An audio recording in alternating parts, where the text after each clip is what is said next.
Maulan pa rin ang Miyerkules. Dalawa na ang bagyong nasa loob ng Philippine Area of Responsibility.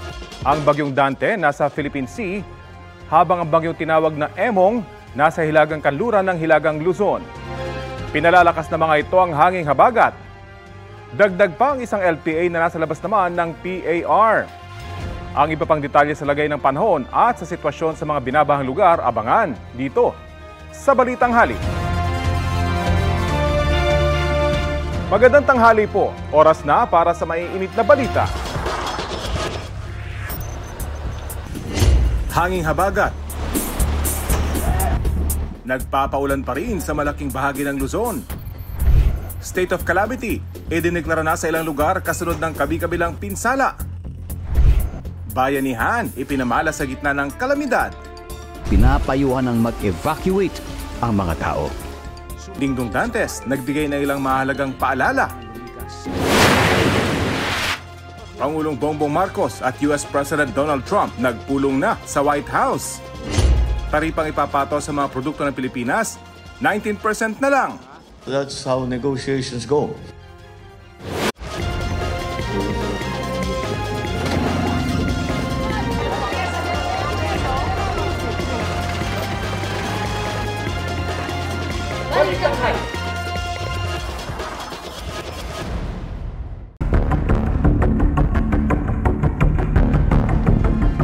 Nakatutok pa rin po ang buong puwersa ng GMA Integrated News sa mga pinakamalalaking balita tungkol sa epekto ng dalawang bagyo at hanging habagat.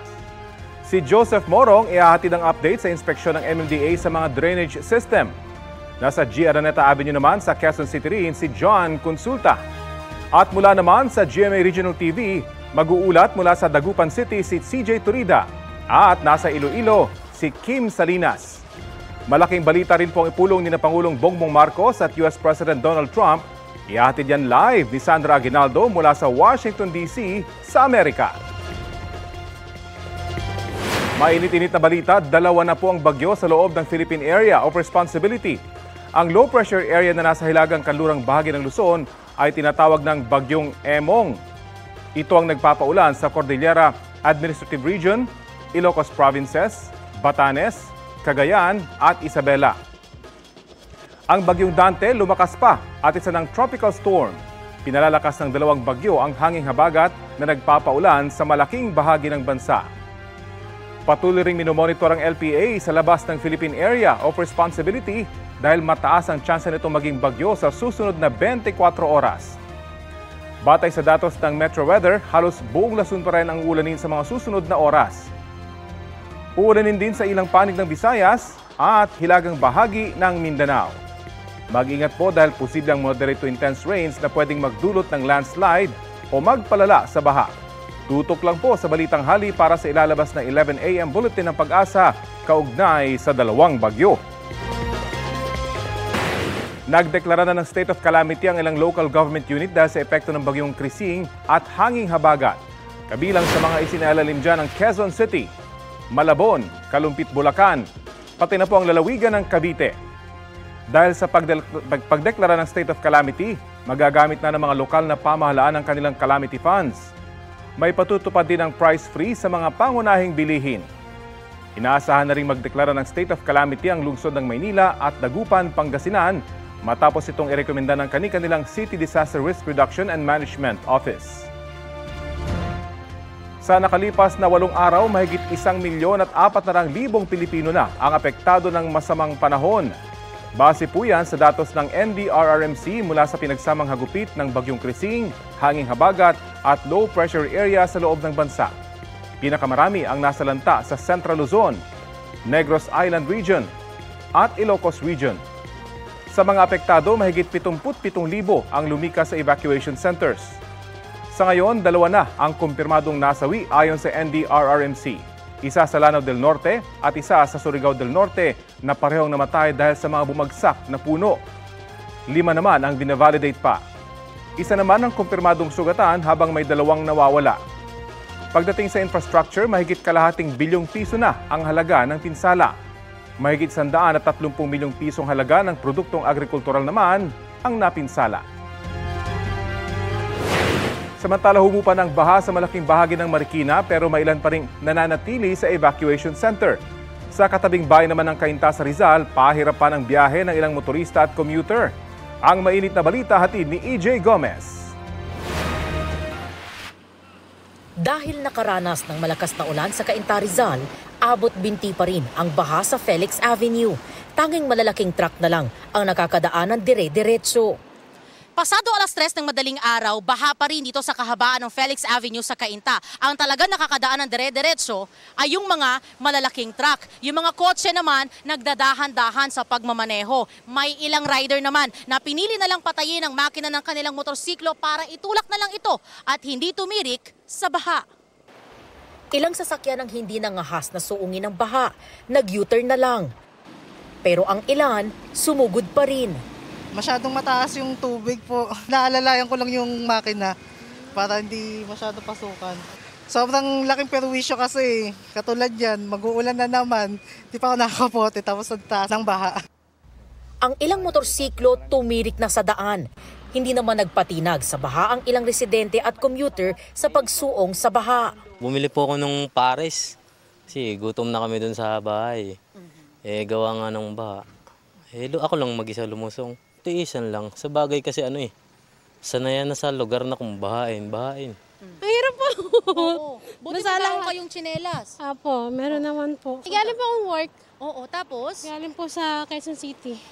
Wala pong madaanan Walang option. Paano po yan? Basa na ang paa. Yun na po. Walang magagawa. Kailangan talaga. Oo, tiisin na lang. Tiisin na lang. Sinamantala naman ito ng ilan para maghanap buhay. Gabal-abal po kami. Sasakay po ng mga tao para mayatin po sa pupuntahan nila. Para saan ba gagamitin ng pera? Para sa pamilya po. Sa H. Bautista Elementary School sa Barangay Concepcion 1 ang may pinakamaraming bilang ng evacuees na umabot sa mahigit 3,000 individuals kahapon. Ngayong araw, nasa 651 na lang yan. Sa Talanong Marikina LGU, umabot sa lampas 23,000 ang kabuang bilang ng evacuees sa Marikina kahapon. Ang mga nananatili raw ngayon sa evacuation center ay yung mga may pangamba na baka pasukin muli ng baha ang kanilang mga bahay. Sila medyo may kaba pa dahil nga may announcement ang Pag-asa na may kasunod na bagyo. Tapos ganyan, nararamdaman na natin na umuulan-ulan pa. May mga senior citizens pa tayo. Siyempre, mas sila yung ang hirap pag doon sila abutin. Tapos may mga PWDs, so may mga bata, mga sanggol. Nananatiling naka-standby ang tulong medikal para sa sinumang mangangailangan. Pumila ang evacuees para sa relief packs. 2 araw na raw nagtitiis sa buhay evacuees ang pamilya ni Lenlen. Malamig daw, di komportable at mga nagkakasakit na ang ilan.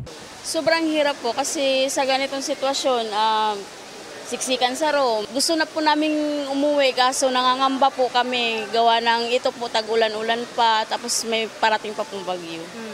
Ganyan din daw ang dahilan ng senior citizen na si Nanay Lydia na kasama ang anak na PWD. Kasi nangangamba po ako na kasi habagat ngayon kaya maulan. Pag tumaas ang ilog, pag nag-first alarm, tapos nag-second yan, hirap kaming mag-evacuate. Kaya may parating pang bagyo. Kaya pag lumakas ang ulan, nangangamba ako na abutin kami ng tubig sa bahay. EJ Gomez, nagbabalita para sa GMA Integrated News. Suspendido ang pasok sa mga eskwelahan at opisina ng gobyerno ngayong araw dahil sa masamang panahon. Batay sa anunsyo ng Malacanang, walang pasok sa Metro Manila, Abra, Bataan, Batangas, Benguet, Bulacan, Cavite, Ifugao, Ilocos Norte at Ilocos Sur.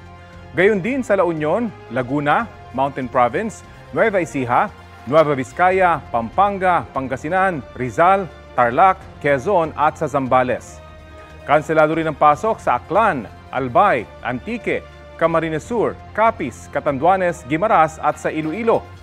Pati na po sa Marinduque, Masbate, Negros Occidental, Occidental Mindoro, Oriental Mindoro, Palawan, Romblon at sa Sorsogon. Tutok lang po dito sa Balitang Hali para sa mga karagdagang class suspension. At mainit-init na balita, inanunsyo ng CAAP o Civil Aviation Authority of the Philippines na 50 biyahe ng iba't ibang airline ang kanselado ngayong araw dahil sa masamang panahon. Ito ang GMA Regional TV News. Iba pang maiinit na balita sa Luzon, hatid ng GMA Regional TV. Kabilang po ang bayan ng Kalasyaw sa mga binahang lugar sa Pangasinan dahil sa masamang panahon. Chris, gaano kataas yung naging baha roon? Rafi, halos umabot sa bubong ng isang kainan sa bayan ang taas ng baha. Yero na lang ang nakita sa kainang yan sa Barangay Lasip. May ilang bahay na rin ang pinasok ng baha. Nagpa-rescue na ang ilang residente dahil sa taas ng tubig. May mga nasa evacuation center na rin. Sa kabuuan, 17 barangay ang apektado ng pagbaha kasunod ng pag-apaw ng Marusay River. Patuloy ang pag-iikot ng mga otoridad sa iba't ibang barangay para makita ang sitwasyon o kalagayan ng mga residente. Dito naman sa Dagupan City, kamustahin natin ang mga pamilyang inilikas dahil sa masamang panahon. Sa ulat on the spot ni CJ Torida ng GMA Regional TV. CJ? Chris, umabot na sa mahigit 780 na pamilya ang nasa evacuation centers sa iba't ibang lugar sa Pangasinan. Katumbas ito ng mahigit 2,400 na individual sa kabuuan na sa mahigit 132,000 pamilya o katumbas ng mahigit 428,000 na individual sa buong Pangasinan ang apektado ng hagupit ng habagat. Base yan sa pinakahuling tala ng PDRRMO. Sa Dagupan City, 14 na pamilya mula sa 2 barangay ang inilikas sa People's Astrodome kahapon. May kanya-kanyang modular tent ang bawat pamilya. Iba pa mga evacuee sa iba't ibang barangay. Kabilang sa mga inilikas sa Barangay Maluod ang PWD na si Tatay Jesus Zabala. Inabot na raw ng baha ang kanyang higaan kaya binuhat siya ng mga opisyal ng barangay papunta sa evacuation center. May 6-month-old na sanggol din ang kasalukuyang nasa evacuation center kasama ang kanyang ina. Nakatutok naman ang lokal na pamahalaan sa mga pangangailangan ng mga evacuee. Kahit pa ang ilang paaralan na nagsisilbing evacuation center ay pinasok na rin ng baha. Chris, sa mga oras nito, wala tayong nararanasang pag-ulan pero unti-unting tumataas yung antas ng baha na nanggagaling naman sa mga umapaw na kailugan sa probinsya. Balik sa iyo, Chris. Maraming salamat, CJ Torida. Paulit-ulit na lang ang problema ng baha tuwing tag-ulan kung minsan inaabot pa ng ilang araw bago humupa. Talakayin natin yan kasama si UP Resilience Institute Executive Director at Geologist Dr. Mahar Lagmay. Magandang umaga at welcome po sa Balitang Hali. Hello, good morning. Thank you for inviting. Opo, Dr. Lagmay, ano po ba yung pinakaugat talaga ng problema sa pagbabaha? Lalo na po dito sa Metro Manila kung saan malaki na yung gastos sa mga flood control projects. Siyempre, unang-una dyan talagang yung ulan, malakas ano? Yung dating mga pag-ulan na minsan lamang nangyayari kada 100 taon ay ngayon nagiging mas madalas na. So, yung mga pag-ulan na malalaki, na bihira dati, ngayon paulit-ulit natin na nakikita. At magiging baka mas malala pa yan kapag magtuloy yung ating pagpapainit ng mundo, yung tinatawag na global warming, na siyang nagpapabago ng ating klima. At ang mga prediction ay mas lalala nga ang mga pag-ulan, yung mga bagyo lalakas, at syempre kasabay nito yung pagbaha na ito mga nakikita natin. Mas madalas na kasi katulad nung Ondoy, no? Once every 100 years, 80 years yan. Nagkaroon tayo ng habagat 2012, habagat 2013, habagat 2014, habagat 2018, nagkaroon tayo ng Ulysses. Last year, nagkaroon ulit tayo ng habagat dahil sa Karina.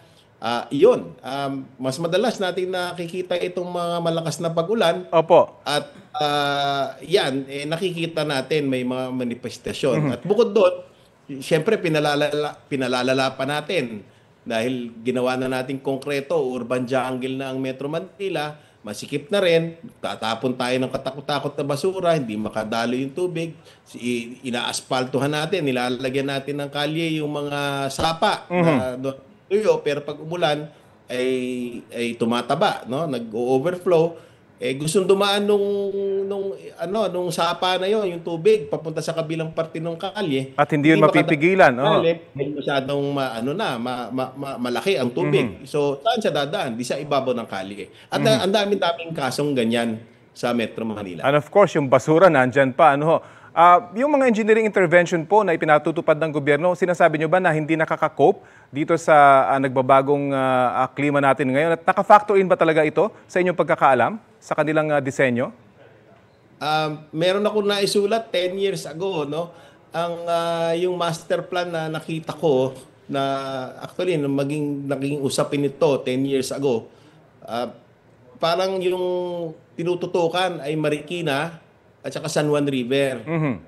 Pero sa totoo lang, sanga-sanga ang mga ilog, hindi lang naman Marikina at San Juan River sa gilid niyan ang may problema. Sanga-sanga yung mga sapa yung mga river arteries, yung drainage network. Ay kapag yung mga maliliit na sapa na yon ay yung mga creeks, no, ay nag-overflow, nagkakaroon din tayo ng mga problema. Pag dumaan ito sa kalye, street flooding naman.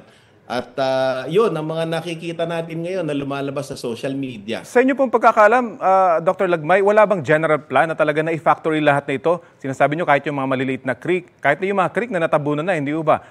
Hindi ba nakaplano ito? Kumbaga, walang general plan talaga para pag-isahin at talagang pagsamahin yung flood control project sa buong Metro Manila. Yun ang nakita ko nung actually sinulat ko, kakapost ko lang sa Facebook.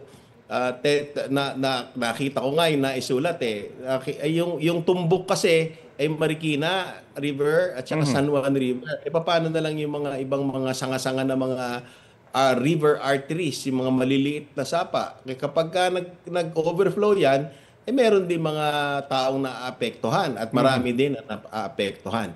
So yun ang mga siguro dapat improve dun sa mga paggawa ng mga solusyon patungkol dito sa ating flood control na problem. At saka mga problema sa pagbaha. Opo, in the meantime, talagang baha na po tayo. Kayo po sa UP, may flood hazard map po kayo sa UP Resilience Institute. Ito yung Nationwide Operational Assessment of Hazards. Very briefly, paano po kayo nakarating sa datos para malaman yung hazard level sa isang lugar? Bali, nag-invest ang gobyerno ng tinatawag na NOAA program. Merong mga 21, 22 projects dyan. Kasama dyan yung pagpapalipad ng satellite, yung Diwata 1, kasama dyan yung mga satellite dish, kasama dyan yung pagpapalipad ng eroplano para makuha natin yung hugis ng kalupaan in high detail. Para kapag mag-simulate tayo ng baha, ay nakikita natin barangay level yung baha, street level yung baha. So nakalabas lahat yan dyan sa mga mapang tinitignan nyo ngayon, nakalabas dyan sa inyong screen, noaa.up.edu.ph. Opo. Magandang nabasehan yan para makita kung saan yung mga lugar na mabababa, saan yung mga lugar na binabaha, nakatayong mga gusali, mga bahay doon sa mga lugar na maaaring bahain para sa ganung paraan mailikas natin yung mga tao. Pero long term, no? Yan ang isang basihan para planuhin yung komunidad. Ayun na nga po. Pag iniwas natin yung mga tao diyan sa mga maaaring bahain na yan, yung mga doon sa pula, ay kahit magkaroon ng baha, wala tayong disaster na pag-uusapan. Kasi, Dr. Lagmay, ito pa ba real time na nagbibigay ng babala at situation sa isang partikular na lugar? Yan pong mga mapa na yan ay hindi real time. Prepared yan based dun sa ulan, sa historical record ng Pag-asa. Tapos, simulate natin, kumbaga pre-prepared yan. Kapag sinabi ngayon na ganito ang ulan, merong katumbas na mapa yon. No? At dahil nga malalakas yung mga ulan, ang mga katumbas na mga mapa ay katulad niyan. At yan ang mga binabaha, hindi ba? In any case, meron naman pong datos pala na ganito. Nagagamit po ba ito ng mga LGU sa kanilang pagpaplano at so pag-approve nila ng mga proyekto sa kanilang mga lokalidad? Ayon doon sa UN report, 60% ng LGUs ang gumagamit ng NOAA. Okay, so marami po. At pero kung gusto pa po nila ng mas malaki na tulong galing sa UPRI, meron pong mga mayor, merong mga gobernador na pumupunta sa amin at humihingi ng tulong at tinutulungan po namin, ina-assist namin sila sa pag-craft ng kanilang mga local government plans, yung kanilang mga development plans, climate and disaster adaptation plans, etc. No, marami pong mga plano yan. Tumutulong po kami sa mga LGUs kung sila ay gustong magpatulong. Ang mahalagang tandaan po, itong mga ganitong problema tulad ng pagbaha, Check malawakan, natin mamaya. mahabaan po yung solusyon dito. Talagang pagpaplano dapat yung ginagawa. Maraming salamat po sa oras na binahagi nyo sa Balitang Hali. Maraming salamat din po. UP Resilience Institute Executive Director Dr. Mahar Lagmay. Sangkaterbang basura ang nakolekta sa paghupa ng baha sa ilang lugar sa Metro Manila. May ulat on the spot si Joseph Morong. Joseph! Rafi, mga pagbaha naman ang tinututukan ng Metro Manila Development Authority o MMDA, lalo pat na patuloy pa rin tayo nakakaranas ng pag-ulan. At kung nagugulat daw ang publiko sa mga biglang pagbaha sa mga kalsada at iba pang mga lugar, ay mas magulat daw tayo sa dami ng mga basura na kokolekta na dahilan ng mga pagbaha. Sa Tripa de Galina Pumping Station sa Pasay pa, Rafi, ay sari-sari mga basura ang nasasala doon. Mga sofa, pinto ng refrigerator at iba pa na mga posibleng bumara at sumira sa mga makina ng pumping station na siya naman naglalabas ng tubig mula sa Pasay at iba pa mga bahagi ng Metro Manila palabas ng Manila Bay. Ayon kay MMDA Chairman Romando Artes, itong nakaraang 4 na araw lamang ay nakakolekta na sila ng lampas 30 truck ng basura sa isang pumping station pa lamang. Rafi, mayroong lampas 70 na mga pumping station ng MMDA pero nahihirapan ng mga ito sa dami ng basurang bumabara sa mga ito. Sunod na pinuntahan ng MMDA ang Batasan Station ng MRT-7 dito sa Commonwealth sa Quezon City. Bumaha dito na nitong mga nakarang araw na ayon sa MMDA, posibleng dahil sa mga bagong struktura na itanayo para sa MRT-7. Sari-sari mga basura rin ang nahukay ng MMDA sa ilalim ng drainage system kasama na yung mga pira-piraso mga plywood. Ayon sa MMDA, posibleng nababarahan ng ilang poste ng MRT ang drainage. Tugon naman ng SMC Infrastructure ay aayusin nila ito. Narito ang pahayag ni MMDA Chairman Romando Artes at ng contractor ng SMC Infrastructure. Kung makikita nyo, mataas doon pababa. Pababa dito ang tubig. So kailangan i-intercept para makalabas papunta doon sa creek doon. Ang commitment ng SMC, whether or not silang nakaharang, tutulong sila sa paggawa. Sinasabi nila, we are the one to source yung clogging doon. Kaya lang, we need to check first. Rafi, sa ilang mga kalsada sa Metro Manila tulad na nasaksihan natin kahapon doon sa may Ross Boulevard, manual na yung ginagawa ng MMDA. Ibig sabihin, nagpapadala nila sila ng kanilang mga tao para bantayan yung mga drainage sa mga kalsada na siya namang nagtatanggal ng mga basura na bumabara doon para daw mas mabilis yung paghupa ng baha sa mga pangunahing kalsada sa Metro Manila, Rafi. Joseph, yung mga lalaking bagay na nasala doon sa pumping station, ang assumption ba rito, matagal lang nasa mga ilog yung mga yon at inanod na lang nung nagkaroon ng malalakas na pag-ulan at hindi yung nakuha sa mga drainage operation ng MMDA? Hindi, ngayon lang yan, yung mga past 4 days yan yung collection nila. So yung sinasabi ni Chairman Artes, sa halip na ipakolekta doon sa mga waste management system ng mga LGU, yung kanilang mga basura, ay mas minipili nung ilan natin mga kababayan na itapon na lang sa ilog. Kaya pagka halimbawa na lumakas yung tubig ulan, ay syempre lalakas ang agos ng tubig ng mga ilog, ay yan na yung madadala doon sa mga pumping station. So yan yung mga koleksyon. Diyan pa lamang yan doon sa Tripa de Galina pumping station diyan sa may Pasay. Hinintay pa rin natin yung datos kung ilang truck doon sa lahat ng 71 na mga pumping stations ng MMDA yung na-collect nila so far. Kasi yan yung isa sa mga itinuturong dahilan kung bakit tayo bigla ang mga may pagbaha sa Metro Manila tuwing may umuulan. Rafi. So mga bagong basura pala ito, Joseph, bagay na pwedeng mapigilan kung ang ating mga kababayan lamang ay may disiplina at sa pagtatapon ng basura. Maraming salamat sa iyo, Joseph Morong. Nilinaw ng Project Management Office ng MRT-7 na hindi konstruksyon ng train line ang dahilan ng pagbaha sa Commonwealth Avenue sa Quezon City nitong Lunes. Partikular daw yan sa kanilang pasilidad malapit sa Batasan Station. Ayon sa pamunuan, ginawa lahat ng istruktura ng MRT kabilang ang columns at footings sa labas ng drainage lines para hindi maapektuhan ang agos ng tubig doon. Itinayo raw ang mga istruktura na isinaisip ang drainage layout at alinsunod sa inaprobahang engineering plans. Wala rin daw katotohanan na nakaapekto sa pagbaha ang manhole sa kahabaan ng drainage line. March 3 pa raw nakompleto at naisaayos sa mga bahagi ng drainage na naapektuhan ng proyekto. Inihikayat din daw nila ang DPWH at MMDA na magsumite ng dokumento kung may nasira man sila dahil sa proyekto. Sa ngayon, wala pa silang natatanggap na dokumento ukol dito. Sinimulan na ang clearing operation sa Marikina River matapos ang pagtaas ng tubig doon dahil sa masamang panahon. Ang mainit na balita hatid ni Tina Panganiban Perez. Mataas pa rin yung tubig sa Marikina River kahit normal na ang antas nito sa ngayon. Kaya hindi pa makapagsagawa ng dredging ang Marikina City LGU. Pero tuloy-tuloy naman yung clearing operations. Kung makita ninyo, tinatanggal nila yung mga putik at basura na inanod dito sa gilid. Mula rito sa Marikina City, ako po si Tina Panganiban Perez para sa GMA Integrated News. Sa mga kuha ko kahapon, nagmistulan ng dagat ang lawak ng baha sa Candaba, Pampanga. 18 barangay sa bayan ng lubog ngayon sa baha. Ang kalsada nga nagdudugtong sa Candaba at sa San Miguel, Bulacan, naputol at hindi na madaanan. Bangka na ang ginagamit na transportasyon sa ilang lugar. Sa barangay San Agustin, sanay na raw sa baha ang ilang residente. Ayon sa LDRRMO, catch basin kasi ang Candaba ng tubig mula sa mga karatig probinsya. Sa ibang balita, nagkausap na sa White House sa Amerika sina Pangulong Bongbong Marcos at US President Donald Trump. At may ulat on the spot si Sandra Aguinaldo live mula sa Washington, D.C. Sandra?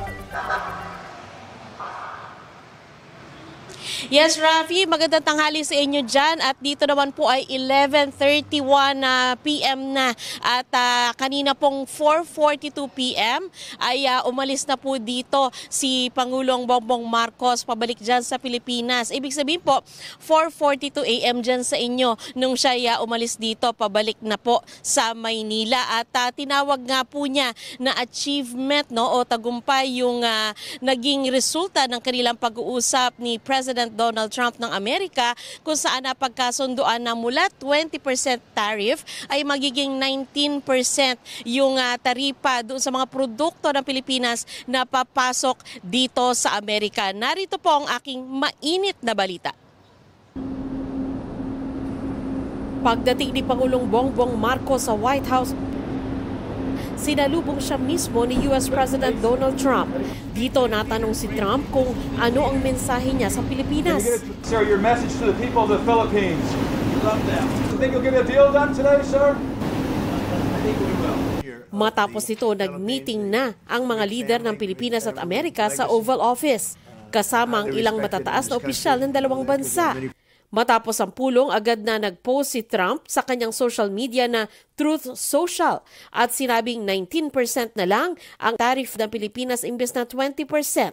Pero dagdag niya, mag-open market ang Pilipinas at zero o walang taripa ng Amerika sa mga produktong papasok sa Pilipinas. Kinumpirma naman ni Marcos ang sinabi ni Trump sabay paglilinaw na hindi naman sa lahat ng produkto kundi sa ilang sektor lamang mula sa Amerika. There were certain markets that they were asked to be open that are presently in this right now are not open. The major areas that he said were automobiles, because we have a tariff on American automobiles. We will open that market. Lalakihan din daw ng Pilipinas ang pag-i-import ng ilang produkto mula sa Amerika. The other side of that is an increased importation from the United States for soy products, wheat products, and pharma. Actually, medicines para makamura naman yung maging mas mura yung gamot natin. Tanong sa Pangulo, hindi kaya lugi ang Pilipinas dito? That's how negotiations go. Why it came up from 17 to 20 is an internal matter with the United States government. Ang pagbaba ng taripa para sa produkto ng Pilipinas na pumapasok sa Amerika, tinawag na achievement ni Marcos. We managed to bring down the 20% tariff rate for the Philippines to 19. Now, 1% might seem like a very small concession. However, when you put it in real terms, it is a significant achievement. Si Trump naman tinawag na beautiful visit ang pagpunta ni Marcos sa White House. Mataas aniya ang respeto kay Marcos sa Amerika. Tinawag pa niya itong very good and tough negotiator. So I just I want to say it's an honor to have you. We're going to talk about trade today, and we're very close to finishing a trade deal, big trade deal actually, and we do a lot of business with you. It's a lot of income coming in for both groups. Natalakay rin sa meeting ang defense and security issues ng dalawang bansa.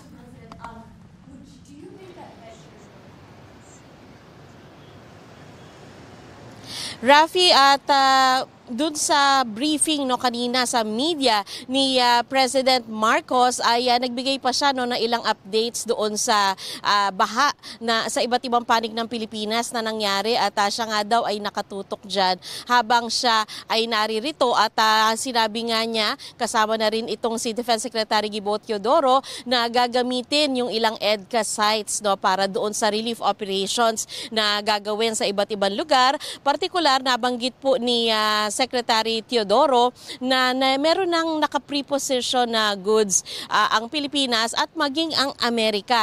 At ang mainly daw gagamitin talaga at maitutulong na Amerika ay yung kanilang mga kagamitan para maitransport yung goods na ito, gaya halimbawa ng mga helicopter at iba pang sasakyan. So yan muna po ang pinakauling ulat mula dito sa Washington, D.C. Rafi? Maraming salamat, Sandra Aguinaldo. Ito ang GMA Regional TV News. Sa gitna ng masamang panahon sa mga nagdaang araw, 3 ang nalunod sa magkakahiwalay na insidente sa Iloilo at sa Misamis Oriental. Cecil, ano nangyari sa kanila? Rafi, sa Haro District, Iloilo City, isang binatilyo ang nalunod sa sapa sa Barangay Tagbak. Kita pa na masayang naliligo ang 13 anyos na lalaki kasama ang kanyang mga kaibigan noong linggo. Nagpaiwan ang binatilyo, pero gabi na ay hindi pa rin daw umuuwi. Martes na nang natagpuan ang kanyang bangkay na may sugat sa ulo. Iniimbestigahan na ang insidente. Sa Molo District naman, hinahanap pa rin ng isang lalaking nalunod sa ilog sa Barangay Boulevard. Nangunguha raw ng mga shell noon ang 25 anyos na lalaki ng tangayin ng tubig. Kasama niya noon ang isang pinsan na hindi rin pala marunong lumangoy. Sa dagat naman nalunod ang isang lalaking 20 anyos sa Villanueva, Misamis Oriental. Lumayo pa raw mula Bukidnon ang lalaki at kanyang mga kasama, kaya nakiusap sa pamunuan ng resort kung pwedeng mag-overnight. Nahawakan pa raw ng lifeguard ang lalaki, pero hindi na kinaya pang hilahin dahil sa laki ng mga alon. Natagpuan na lang na palutang-lutang ang bangkay ng lalaki. Maulang Miyerkules mga mare at pare. Tampok si Dingdong Dante sa ilang importanteng paalala ngayong masama ang panahon. Kapag may red warning naman ako, eto na. Panigurado ng babahain ang mga mapapapang lugar at magkakaroon ng landslide, kaya pinapayuhan ng mag-evacuate ang mga tao. Ang video na yan ay tungkol sa iba't ibang rainfall warnings na inilalabas ng Pag-asa. Pati na rin kung kailan dapat mag-evacuate. Ang role na ito bahagi ng tungkulin ni Dingdong bilang ambassador para sa National Disaster Resilience Month 2025. Inilabas din ang paalala para sa ligtas na pagpunta sa evacuation centers sa gitna ng baha. Aba, mag-ingat sa mga manhole sa kalsada. Mga kapuso, nagpapakawala pa rin ng tubig ang 3 reservoir sa Luzon. Bumaba na sa 750.7 meters ang tubig sa Ambuklao Dam sa Bocod, Benguet, pero 3 gate pa rin ang nakabukas as of 8 a.m. Tumaas naman sa 547.01 meters ang water level sa Binga Dam sa Itogon, Benguet. 2 gate na lang ang nagpapakawala. Samantala, 1 gate pa rin ang nakabukas sa Ipa Reservoir sa Norzagaray, Bulacan. Bumaba rin ang antas ng tubig sa Caliraya, pati na sa Lamesa Dam na hindi na umaapaw. Tumaas naman ang tubig sa Angat, San Roque, Pantabangan at Magat Dams.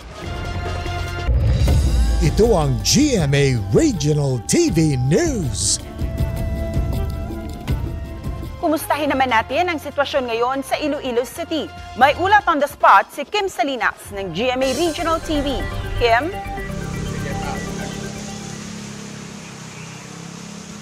Cecil, matapos humupa ang tubig baha sa maraming lugar sa Iloilo City kahapon, muli na namang nagmistulang dagat ang ilang lugar dito sa lungsod ngayong araw.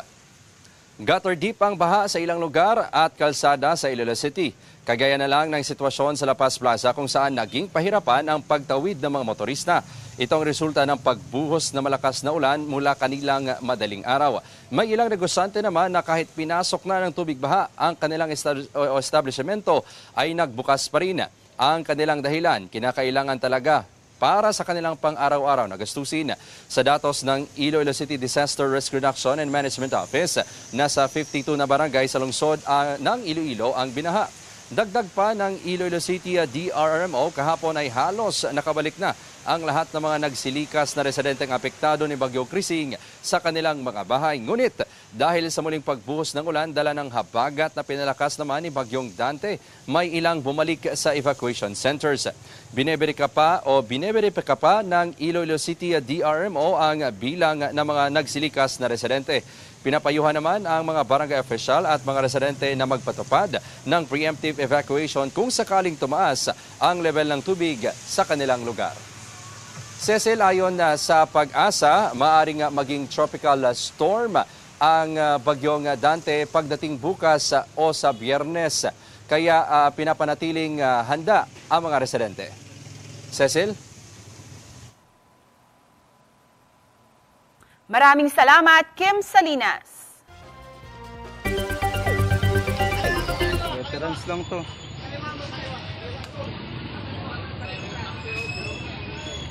Landslide. Susunod na yung bahay na yun.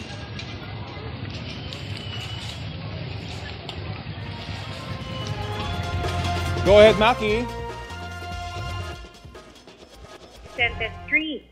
Ito yung kalsada sa ibaba ng compound. Dala ang ilang mahahalagang gamit, lumipat muna ang mga residente. Ang iba makikitira muna sa kapitbahay, ang isang pamilya naman sa isang Christian church.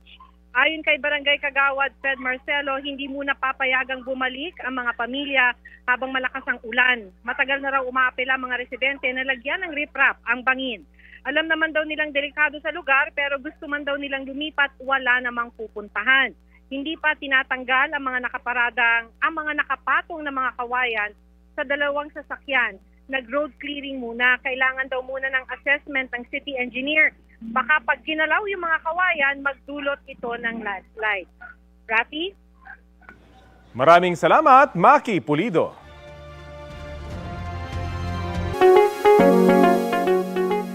Nasa 31 milyong halaga ng mga gamot ang ipinadala ng Department of Health sa iba't ibang lugar na apektado ng masamang panahon. Ayon kay DOH spokesperson Albert Domingo, kabilang sa mga napadalhan ng gamot ang Ilocos Region, Cagayan Valley, Calabarzon, Mimaropa, Western at Central Visayas, pati na Northern Mindanao. Ang mga ipinadalang gamot ay antibiotics, mga gamot para sa sakit ng katawan, lagnat, ubo, diarrhea, pati na skin ointment. Meron ding hygiene kits at chlorine tablets para tiyaking ligtas ang inuming tubig. Sabi ng DOH, meron pang nakaantabay na 180 milyon pesos na halaga ng gamot para sa emergencies kung kinakailangan. Nakataas po ngayon ng red heavy rainfall warning sa Zambales. Batay po yan sa pinakabagong abiso ng Pag-asa as of 11 a.m. May banta ng pagbaha sa nasabing lugar. Nakataas naman ng orange heavy rainfall warnings dito sa Metro Manila, sa Bataan, Pampanga, Cavite at mga bahagi ng Bulacan at ng Tarlac. Yellow heavy rainfall warning naman sa Batangas, Rizal, Laguna at mga bahagi ng Tarlac at ng Bulacan. Magtatagal po ang babala hanggang 2 p.m. Nawalan po ng kuryente ang ilang taga Metro Manila at ilang karatig lalawigan. Batay sa datos ng Meralco, 90,000 na customer nila ang nawalan ng kuryente as of 2 p.m. kahapon. Bukod sa Metro Manila, karamihan daw rito ay mula sa mga binahang lugar sa Calabarzon at sa Bulacan. Tiniyak nilang sinisikap nilang agarang maibalik ang supply ng kuryente basta't ligtas na itong gawin. Inatasan naman ng Department of Energy ang Meralco na gawing prioridad ang mga kritikal na pasilidad tulad ng mga ospital at evacuation center sa pagbabalik ng kuryente. Nagpaalala naman ng DOE sa mga binaha para maiwasang makuryente. Huwag daw pong hahawakan ng mga nabasang appliance o di kuryenteng gamit. Patayin ang main circuit breaker ng inyong bahay. Kung makakita naman ng putol o nalubog sa tubig na kable ng kuryente, huwag daw itong lalapitan at agad i-report sa mga otoridad. May alok na libreng sakay ang Department of Transportation para sa mga pasaherong stranded dahil sa pagbaha. Huling magpapakalat ang kagawaran ng mga bus at truck para umalalay sa mga pasahero ngayon pong araw. Sinimulan na yan kaninang umaga at mauulit mamayang 5 p.m. hanggang 8 p.m. Sako po sa ruta ng libreng sakay ang Quiapo sa Maynila hanggang Fairview, Quezon City. Quiapo hanggang Angono, Rizal. Legarda hanggang Angono, Rizal. Loton hanggang Alabang, Muntinlupa. At Roas Boulevard hanggang Sucat, Parañaque. Bunsod pa rin yan ng masamang panahon dito sa Metro Manila. Update po tayo sa paglilinis ng mga basura sa Araneta Avenue, Quezon City matapos ang baha sa ulat on the spot ni John Consulta. John?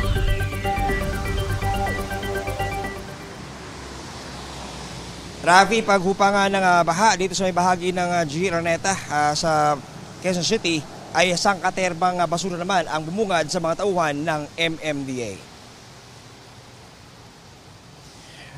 Umabot ng lagpas tao ang baha sa bahagi ng G. Araneta sa Quezon City sa kasagsagan ng habagat. Ayon sa ating mga nakausap tauhan ng MMDA, patunay raw dito ang bakas ng mga nakasabit na debris sa chicken wire malapit sa kanto ng Maria Clara at G. Araneta. Inabutan naming puspusan ng paglilinis ng MMDA para may alis ang mga lumutang na basura. Sa bandang unahan naman, tumambad sa amin ang nagbistulang sampayan ng basura, Rafi, at sangkaterbang nakabarang mga plastic, styrofoam, bottled water at iba pa sa isang creek sa G. Araneta. Sa impormasyong ating nakalap ay 2 truck na raw ang naghakot kahapon, pero sa kabila nito ay may naiwan pa ring malaking volume ng plastic at basura na nakabara sa creek. Umaasa ang mga residente rito na mahakot ng basurang ito sa lalong madaling panahon bago pa muling tumama ang susunod na bagyo o masungit na panahon. Sa mga oras ito, Rafi, ay medyo umuulan-ulan pa rin naman dito sa ating area sa G. Araneta, pero bukas na itong kalsadang ito at nadadaanan na ng lahat ng klase ng uri ng sasakyan. At yan muna rito sa G. Araneta, Quezon City. Balik sa'yo, Rafi. Diyan, yung paghahakot dyan ng mga basura tuloy-tuloy naman at gaano pa kadami yung ina-expect nilang mahakot at maanod pa dun sa may iba't ibang lugar. At klaruhin lang natin, hindi lang dun sa general area na yan nang gagaling yung mga basura, hindi ba sa mga upstream na lugar kahit sa ibang syudad, John? Tama ka doon, Rafi. Itong lugar natin dito sa G. Araneta, ang sinasabing low point dito sa may area ng QC. At itong creek na to ay ang pinaka-unahan daw nito ay bahagi pa ng Balintawak. Sa atin nakikita, tuloy-tuloy yung paghakot ng basura. Pero alam mo, Rafi, medyo nakakalungkot talaga yung senaryo doon sa isang katerbang tambak na styrofoam, plastic, mga bottled water at iba pa na nakabara doon sa creek na yun. Kaya talagang yung ating mga residente rito nakausap ay hindi maiwasang mag-alala dahil baka naman pag biglang bumuhos na naman ng malakas sa ulan, ay ito ang maging pangunahing dahilan kung bakit muli na namang umakyat ang tubig dito. Kaya sana ang panawagan nila ay mas bilisan ang pag-aalis ng mga basurang ito sa kanilang lugar. Rafi. Maraming salamat, John Consulta. Update po tayo sa 2 bagyong parehong nasa loob ng Philippine Area of Responsibility. Kausapin natin si Pag-asa Weather Specialist John Manalo. Magandang umaga at welcome po sa Balitang Hali. Magandang umaga din po, Sir Rafi, at sa ating pong mga taga-subaybay. Opo, nasaan na po eksaktong lokasyon ng 2 bagyo sa loob ng PAR? Kaninang alas 8 po ng umaga ay nag-develop na itong si Tropical Depression. Ngayon ay Tropical Storm Dante na nasa 900 kilometers po ito east ng extreme northern Luzon. At itong binabantayan naman natin na si Tropical Depression Emong ay nasa 115 kilometers west-northwest ng Lawag City, Ilocos Norte. May mga storm warning signal na po ba? Yes po. Dahil po sa lapit nitong si Emong sa ating kalupaan, nagtaas po tayo ng signal number 1 dito sa Ilocos Norte, western portion ng Ilocos Sur, northwestern portion ng La Union at western portion ng Pangasinan. Anong inaasahan po magiging interaksyon ng 2 bagyo at magsasanib ba sila o babagal yung kilos nila palabas po ng PAR? Ito po si Dante, pa-northwest yung direction niya. Pero dahil yung distance nila sa isa't isa ay nasa less than 1,400 kilometers, ito yung isa sa mga criteria ng tinatawag natin na Fujiwara effect.